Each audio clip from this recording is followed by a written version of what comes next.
स्वागत है आपका दोबारा से दोस्तों उस चैनल में जिसका नाम है माय इंडिया। दोस्तों आज हम एक ऐसी पर्सनैलिटी के बारे में बात करने वाले हैं जिसने बहुत ही कम समय में बॉलीवुड में अपना डंका गाड़ दिया है। जी हाँ दोस्तों, तो आज हम बात करने वाले हैं पॉप स्टार आतिफ असलम की। तो दोस्तों बिना समय को खराब किए शुरू करते हैं इस वीडियो को।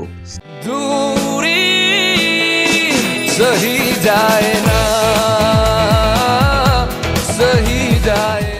सिंगिंग के क्षेत्र में नवाब ऑफ एशिया का खिताब पाने वाले गायक आतिफ असलम के बारे में ये बहुत फेमस है कि आतिफ की आवाज दिल को छूती है। अब जो लोग इस नाम से वाकिफ नहीं हैं, उन्हें मैं जरा आतिफ की पॉपुलैरिटी और फेम की एक हल्की सी झलक दे दूं। आतिफ पाकिस्तान के सबसे बड़े सेलिब्रिटीज में से एक हैं। पाकिस्तान ही नहीं, इंडिया में भी आतिफ की आवाज का जादू कम नहीं है। इस समय के इंडिया के सबसे फेमस सिंगर अरिजीत सिंह को भी आतिफ बराबर की टक्कर देते हैं। ऐसा हम नहीं कहते, बल्कि लोगों के कमेंट्स बोलते हैं। पिछले कुछ समय में यूथ की सोशल वॉर इन्हीं दोनों सिंगरों को लेकर होती रही है। शायद अब भी आप लोगों को लग रहा होगा कि आतिफ एक छोटा नाम है। चलिए आपकी गलतफहमी को दूर करते हैं। इस साल रिलीज हुए आतिफ असलम के सॉन्ग ने यूट्यूब पर टी सीरीज के सारे रिकॉर्ड तोड़ दिए और ये सॉन्ग सिर्फ 2 महीने में 43 मिलियन व्यूज लेकर टी सीरीज का अब तक का सबसे कम समय में सबसे ज्यादा व्यूज पाने वाला सॉन्ग बन चुका है।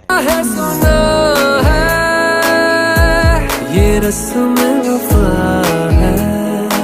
तो चलिए दोस्तों जानते हैं उनकी लाइफ के बारे में कुछ ऐसे सीक्रेट्स जो शायद आपको पता ही ना हो। आतिफ असलम ने अपना सबसे पहला गाना आदत अपनी ही पॉकेट मनी से रिकॉर्ड किया था। जी हाँ, आतिफ ने अपने घर वालों से या अपनी फैमिली मेंबर तक को इस बारे में नहीं बताया था।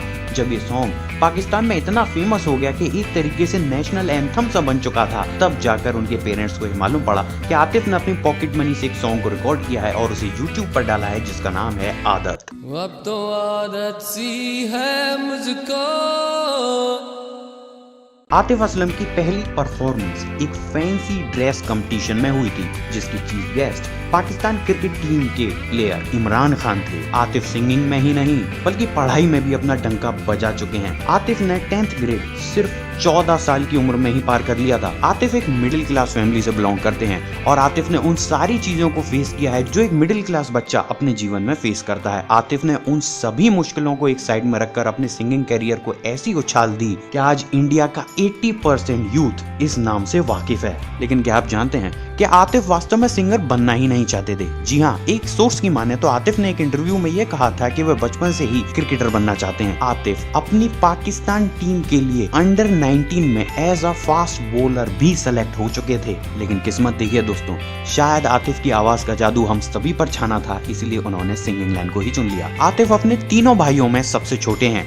आतिफ के सबसे बड़े भाई शहजाद जो कि एक फोटोग्राफर हैं। शहजाद से छोटे भाई शाहबाज एक कॉस्ट्यूम डिजाइनर हैं जो आतिफ के कपड़ों को डिजाइन करते हैं। उनसे छोटे शहराज जो आतिफ का फैन पेज और वेबसाइट को चलाते हैं। आइए अब बात करते हैं उस सबसे बड़े क्वेश्चन मार्क पर जो कि आतिफ की लाइफ पर लगा हुआ है। जी हाँ, बहुत से लोग ये जानते होंगे कि आतिफ की स्टार्टिंग जल बैंड से हुई थी, लेकिन आखिर अचानक ऐसा क्या हुआ कि आतिफ ने जल बैंड को सडनली छोड़ दिया। तो दोस्तों हम बताते हैं कि आखिर उस दिन हुआ क्या था। एक इंटरव्यू में आतिफ ने इस बात को खुद कबूल किया है। उन्होंने कहा, मैं जल बैंड के संग काम करना चाहता था, लेकिन मैं चाहता था कि मेरा भाई उस बैंड का मैनेजर बने। जबकि जल बैंड के एक सदस्य जो कि उसके मेन लीड थे, उनका भी यही मानना था कि उनका भाई जल बैंड का मैनेजर बने। यहीं से हमारे झगड़े की शुरुआत हुई और मुझे एक दिन जल बैंड को छोड़ना ही पड़ा। हालांकि आतिफ ने कभी भी जल बैंड के खिलाफ कोई भी ऐसा बयानबाजी नहीं की है जिससे किसी का दिल दुखे, लेकिन वहीं उल्टा देखा जाए तो जल बैंड ने कोई भी मौका नहीं छोड़ा है आतिफ को क्रिटिसाइज करने में। आतिफ के वोकल्स का जादू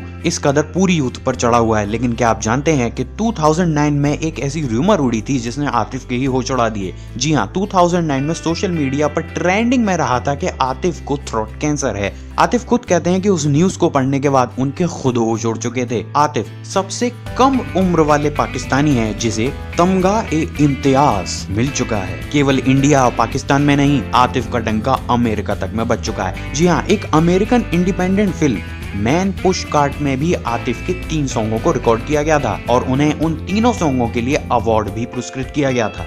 लास्टली इस गुड लुकिंग बैचलर ने अपनी लॉन्ग पीरियड गर्लफ्रेंड सारा के साथ शादी कर ली। आज आतिफ असलम एक बेबी बॉय के पिता भी हैं। दोस्तों हमें भी आतिफ से कुछ सीखना चाहिए। आतिफ को इंडिया में भी कम क्रिटिसिज्म नहीं मिला। जी हाँ, इंडिया के भी कुछ ऐसे मशहूर सिंगर हैं जिन्होंने आतिफ को क्रिटिसाइज करने में कोई कसर नहीं छोड़ी, लेकिन समय समय पर उन्होंने अपने वोकल्स से और अपने सॉन्ग्स से सबके दिलों में ऐसी जगह बना ली है कि उसे हटा पाना अब नामुमकिन हो चुका है। शायद ही कुछ लोगों को मालूम हो, लेकिन हम सबकी फेवरेट सुनिधि चौहान तक ने आतिफ के लिए ये बोला था कि वह गा नहीं सकती। लेकिन आतिफ ने अपनी मेहनत और लगन से ऐसा डंका बजाया कि सुनिधि चौहान भी आतिफ के साथ सॉन्ग रिकॉर्ड कर चुकी हैं। तो दोस्तों अगर आपको ये वीडियो पसंद आई हो तो प्लीज लाइक कीजिए। हम इस बार टारगेट रख रहे हैं 50 लाइक्स का। जी हाँ, सिर्फ और सिर्फ 50 लाइक्स। यार आतिफ और मेरी मेहनत मिला के इतने लाइक्स तो बनते हैं। चलिए अब समय है हमारे विनर को अनाउंस करने का। जी हाँ, तो पिछली वीडियो में सबसे प्यारा कमेंट किया था पिक्चर्स वायरल ने।